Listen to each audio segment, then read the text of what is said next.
Elon Musk পৃথিবীর সবথেকে ধনী মানুষ। ওনার নেটওয়ার্থ আজ এতটা হয়ে গেছে যে পৃথিবীর সবথেকে উঁচু বিল্ডিং বুর্জ খালিফা, যে বিল্ডিংটা মানুষ আজ টিকিট কেটে দেখতে যায়, এই রকমের 150-রও বেশি বিল্ডিং এক মুহূর্তেই ইলন মাস্ক কিনে নিতে পারবেন। আজ ইলন মাস্ক যেমন জীবনে বেঁচে আছে তেমন জীবনে বেঁচে থাকাটা পৃথিবীর কোটি কোটি মানুষের স্বপ্ন। কিন্তু শুরু থেকেই ইলন মাস্ক এতটা সফল এবং ধনী ছিলেন না, বরং ওনার জীবনে একটি সময় এমন চলে এসেছিল যখন ওনাকে প্রতিদিন 22 ঘন্টা কাজ করতে হতো। উনি ওনার ফ্যাক্টরিতেই ঘুমিয়ে পড়তেন। ওনার 2টো কোম্পানি বন্ধ হওয়ার পর্যায়ে চলে এসেছিল, আর সমগ্র পৃথিবীর মানুষ ওনাকে পাগল বলা শুরু করে। কিন্তু উনি কখনোই হার মেনে নেননি। আর আজ উনি কোথায় আছেন সেটা মনে হয় আপনাদের বলার কোনো প্রয়োজন নেই।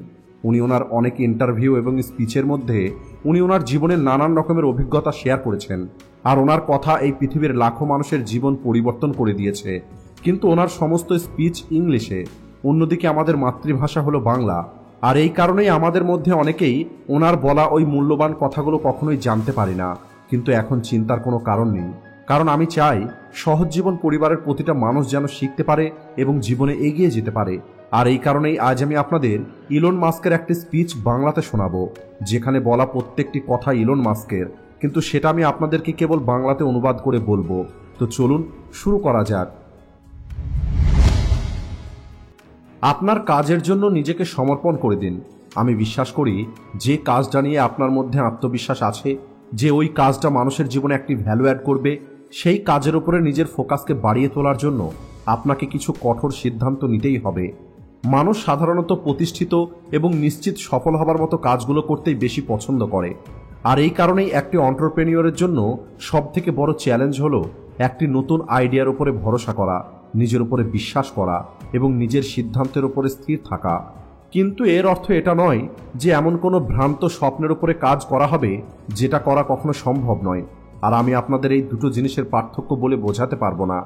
এটা তো আপনাকে ঠিক করতে হবে যে আপনার জন্য কোনটা সঠিক আর কোনটা ভুল। আমি সবসময় বলি ওয়ার্ক লাইক হেল, অর্থাৎ আপনাকে আপনার স্বপ্নের জন্য প্রতি সপ্তাহে অন্তত 80 থেকে 100 ঘন্টা কাজ করতেই হবে। আর এটা আপনার সফলতার সম্ভাবনাকে অনেক বেশি বাড়িয়ে তুলবে। এখন আপনি একবার ভেবে দেখুন, যেখানে বেশিরভাগ মানুষ সপ্তাহে 40 ঘন্টা কাজ করে, সেখানে যদি আপনি প্রতি সপ্তাহে 100 ঘন্টা কাজ করেন, আর যদি আপনারা দুটো মানুষ একই কাজ করেন, তাহলে আপনি সেই জিনিসটা মাত্র 4 মাসে অর্জন করে নেবেন, যেটা অর্জন করতে অন্য মানুষগুলোর 1 বছর সময় লেগে যাবে।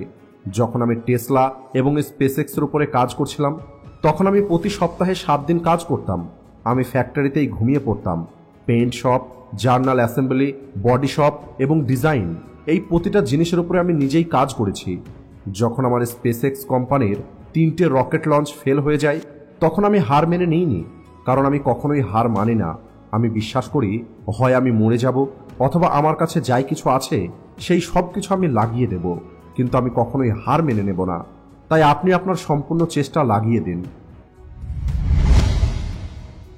এখন কথা বলবো 2008 সালের। এটা আমার জীবনের সব থেকে খারাপ সময় ছিল।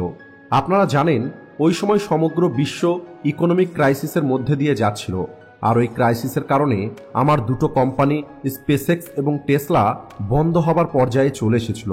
আমার কাছে অল্প কিছু টাকা বেঁচেছিল, আর আমার কাছে কেবলমাত্র তখন 2টো রাস্তা ছিল, যে আমি আমার একটি কোম্পানিকে বন্ধ করে দেব আর বাকি টাকাটা দ্বিতীয় কোম্পানিতে লাগিয়ে দেব, অথবা ওই টাকাটা অর্ধেক অর্ধেক করে 2টো কোম্পানিতেই লাগিয়ে দেব। আমার জন্য এই সিদ্ধান্ত নেওয়াটা এমন ছিল যে নিজের 2টো সন্তানের মধ্যে থেকে যে কোনো একটি সন্তানকে বেছে নিতে হবে। আর সমস্যাটা হলো, যখন আপনি কোনো একটি বিজনেস দাঁড় করান অথবা আপনি কোনো একটি কোম্পানি তৈরি করেন, তখন ওই কোম্পানির একদম বাচ্চার মতো খেয়াল রাখতে হয়। আর একটি কোম্পানি বন্ধ হয়ে যাওয়া অথবা বাধ্য হয়ে সেই কোম্পানিটা বন্ধ করে দেওয়া কতটা কষ্টদায়ক হতে পারে, এটা কেবলমাত্র একটি বাবাই বুঝতে পারবে। আমার জন্য ওই সময়টা অনেক কঠিন ছিল। কিন্তু হ্যাঁ, এই কথাটা সত্যি যে আমি আমার এই কোম্পানির জন্য আমার বন্ধুদের কাছে থেকে টাকা চেয়েছিলাম। স্পেসএক্সে আমার প্রজেক্ট অনেক কয়েকবার ফেল হয়েছিল, আর প্রতিটা প্রজেক্টের জন্য অনেক বেশি টাকার প্রয়োজন হতো, কারণ একটি রকেট তৈরি করার জন্য অনেক মূল্যবান কিছু জিনিসের প্রয়োজন। কিন্তু আমি আমার জীবনে কখনোই হার মানিনি। আমি একটি রিইউজেবল রকেট তৈরি করতে চাইছিলাম। ওই সময় আমার কাছে $30 মিলিয়ন ছিল, আর আমার 2টো কোম্পানি বন্ধ হওয়ার পর্যায়ে চলে এসেছিল। আর এরপরে আমি আমার 2টো কোম্পানিতেই অর্ধেক অর্ধেক টাকা ইনভেস্ট করে দিই। আর সবশেষে চতুর্থবার যখন আমরা রকেট লঞ্চ করি, তখন আমাদের রকেট লঞ্চ সাকসেসফুল হয়। কিন্তু আমি আপনাদেরকে বলতে চাই, এই কথাটা মুখে বলতে যতটা সহজ মনে হচ্ছে, এটা করে দেখানোটা মোটেও এতটা সহজ ছিল না। আমার মনে হয় কেবলমাত্র টাকা রোজগার করাটাই সফলতা নয়। আমি আমার জীবনে কখনো হার এই কারণে মেনে নিইনি। এর কারণ হলো, আমি যে কাজ করছিলাম, আমি আমার ওই কাজটা অনেক পছন্দ করতাম।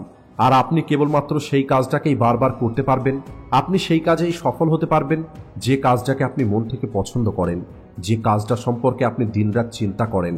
এমন কোনো সময় থাকবে না যখন আপনি আপনার ওই কাজটা সম্পর্কে চিন্তা করবেন না। আর এই কারণে যদি আপনাকে সফল হতে হয়, তাহলে আপনি এটা জানার চেষ্টা করুন যে কোন কাজে আপনার বেশি ইন্টারেস্ট আছে, অথবা আপনি কোন কাজে বেশি ইন্টারেস্টেড ছিলেন, কোন ফিল্ডে আপনার সব থেকে বেশি ইন্টারেস্ট আছে। এমন কোন ফিল্ড আছে যেটা আপনাকে বেঁধে রাখে। আর যখন আপনি আপনার ইন্টারেস্টের কাজটা পেয়ে যাবেন, তখন আপনি দেখবেন কিভাবে আপনি আরও ভালো কাজ সেখানে করতে পারছেন। সফল হওয়ার অর্থ কেবলমাত্র টাকা রোজগার করা নয়। আপনি যে ফিল্ডে আছেন, আপনার সবার প্রথম চিন্তা এটা হওয়া উচিত যে আমি যে ফিল্ড পছন্দ করি, যে ফিল্ডে আমি যেতে চাই, সেই ফিল্ডে কাজ করে আমি এই পৃথিবীর মানুষকে অথবা এই পৃথিবীকে কি সার্ভিস দিতে পারি। কেবলমাত্র টাকা রোজগার করে নেওয়াটা সফলতার চিহ্ন নয়। আপনি কোনো একটি ফালতু প্রোডাক্ট তৈরি করেও অনেক বেশি টাকা রোজগার করে নিতে পারবেন, কিন্তু এমনটা কেবলমাত্র শর্ট টার্মের জন্যই পসিবল। তাই যদি আপনি লং টার্ম গ্রোথ পেতে চান, তাহলে আপনাকে এটা বুঝতে হবে, আপনাকে এটা ভেবে চলতে হবে যে আমি যে কাজটা করছি, সেই কাজের দ্বারা মানুষের কিভাবে উপকার হবে, মানুষ যেন সেখান থেকে সার্ভিস পায়। আর এটা অনেক বেশি প্রয়োজন, কারণ এটা লং টার্মে আপনার অনেক বেশি ফায়দা করাবে।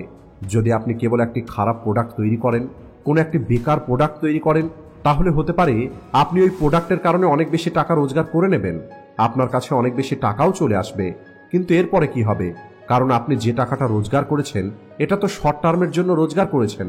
কিন্তু যদি আপনি নিজের জন্য একটি ভালো কোম্পানি তৈরি করেন, একটি ভালো প্রোডাক্ট তৈরি করেন, তাহলে হতে পারে এই কাজের জন্য আপনার একটু বেশি সময় লাগবে, কিন্তু লং টাইমে এই খেলাটা আপনার পক্ষে থাকবে। আপনি ওই কাজটা কেবল এই উদ্দেশ্যে করবেন যে আমি কেবলমাত্র এই সব কিছু মানুষের জন্য করছি, মানুষদেরকে সার্ভিস দেবার জন্য করছি। হতে পারে এর জন্য একটু সময় লাগবে, কিন্তু যখন সেটা তৈরি হয়ে যাবে, তখন মানুষ সেটাকে অবশ্যই পছন্দ করবে, আর আপনি অবশ্যই উপরের দিকে উঠবেন। আর এই কারণে আপনাকে এটা বুঝতে হবে, সফল হওয়ার অর্থ কেবলমাত্র ধনী হওয়া নয়। সফল হওয়ার অর্থ হলো আপনি সেই কাজটা খুব ভালোভাবে করছেন, যে কাজটাকে আপনি মন থেকে পছন্দ করেন, আর যে কাজটা সম্পর্কে আপনি দিনরাত চিন্তা করেন। কিন্তু যদি আপনি এমন কোনো কাজ করছেন যে কাজটা আপনার একদমই পছন্দ নয়, আর মনে করুন আপনি ওই কাজে ফেল হয়ে গেছেন, তাহলে আপনি অনেক বেশি সাহস জুগিয়ে 1-2 বার ফেল হয়ে গেলেও আপনি এদিক ওদিক থেকে একটু মোটিভেশন নিয়ে মোটিভেট হয়ে যাবেন। কিন্তু যদি আপনি পুনরায় ফেল হয়ে যান, তাহলে আপনি ওই কাজটা আর করতে পারবেন না। অন্যদিকে যদি আপনি এমন কোনো কাজ করেন যে কাজটা আপনি পছন্দ করেন, তাহলে আপনি ওই কাজটা বারবার করতে পারবেন, কারণ ওই কাজে আপনার ফেল হয়ে গেলেও আপনার খারাপ লাগবে না। আর এই কারণে আপনাকে এমন কাজ খুঁজে বার করতে হবে যে কাজটার উপরে আপনার ইন্টারেস্ট আছে। আপনি যতই হার্ডওয়ার্ক করেন না কেন, আপনাকে এটা ভেবে চলতে হবে যে আমি এই কাজে ফেল হয়ে যেতে পারি, কারণ আমি নিজে এমন অনেকবার ফেল হয়েছি, আমার অনেক টাকা নষ্ট হয়ে গেছে, কিন্তু তারপরও আজ আমি এখানে আছি। এর পিছনের কারণ হলো আমি যে কাজটা করছিলাম সেই কাজটা আমার পছন্দের কাজ ছিল। তাই আপনি যদি আপনার জীবনে সফল হতে চান, তাহলে আপনি সেই কাজটা করুন যে কাজটা করতে আপনার পছন্দ হয়, যে কাজটা করতে আপনার ভালো লাগে, যে কাজটা আপনি দিনরাত করতে পারবেন। যখন আমি কোম্পানি শুরু করেছিলাম, আপনারা কি জানেন, তখন আমি প্রতিদিন 22 ঘন্টা কাজ করতাম। 22 ঘন্টা, সপ্তাহের 7 দিন আমি কাজ করতাম। আমি কখনোই কোনো ছুটি নিইনি। আর এই কারণেই আজ আমি সফল হতে পেরেছি। আর একটি কথা যেটা না বললেই নয়, হেটার্স থাকা অনেক দরকার আছে। নীল আর্মস্ট্রং এর মতো মানুষ আমার আইডিয়াল, কিন্তু যখন আপনার আইডিয়ালি আপনার আইডিয়াকে পছন্দ করবে না, যাকে আপনি আপনার হিরো মনে করেন, সে যখন আপনার আইডিয়ার বিরুদ্ধে হয়ে যাবে, সেই সময় আপনি ভিতর থেকে ভেঙে পড়বেন। এর থেকে খারাপ আপনার সঙ্গে আর কিছুই হতে পারে না। নীল আর্মস্ট্রং আমার জন্য হিরো ছিল, কিন্তু ওনার আমার আইডিয়া একদমই পছন্দ ছিল না। আমি চাইতাম, এবং আজও আমি চাই, যে উনি এখানে আসুন এবং উনি নিজের চোখে দেখুন আমি স্পেসএক্সের জন্য কত বেশি পরিশ্রম করছি। আমি ওই সময় অনেক বেশি দুঃখী হয়ে গেছিলাম, আমার মন ভেঙে গিয়েছিল যখন নীল আর্মস্ট্রং এর এই কথাগুলো আমি শুনেছিলাম। আমি আমার জীবনে অনেক অহংকারী এবং আমাকে ঘৃণা করার মতো মানুষ দেখেছি। আমি আমার জীবনে অনেক ঘৃণা সহ্য করেছি। সত্যি বলছি, অনেক মানুষ আমাকে অপছন্দ করেছে, আমাকে ঘৃণা করেছে, কিন্তু আজ আপনাদের বলতে চাই এটা জরুরি নয় যে সব মানুষ আপনাকে পছন্দ করবে, আপনার আইডিয়াকে পছন্দ করবে। বরং আমার মনে হয় এটা আপনার জন্য অনেক ভালো একটা জিনিস। যদি আপনার হেটার আপনাকে ক্রিটিসাইজ করে অথবা আপনার ভুলগুলো খুঁজে বার করে, তাহলে এটা আপনার জন্য খুবই ভালো ব্যাপার। কিন্তু যদি আপনার বন্ধু আপনার ভুল সম্পর্কে আপনাকে কোনো কিছুই না বলে, যদি তারা এটা ভাবে যে এর ফলে আপনার খারাপ লাগতে পারে, তাহলে এটা আপনার প্রোগ্রেসকে আটকে দিতে পারে। কিন্তু আপনার হেটার্সগুলো জেনে অথবা না জেনে আপনাকে আপনার ভুলগুলো বলতে থাকে।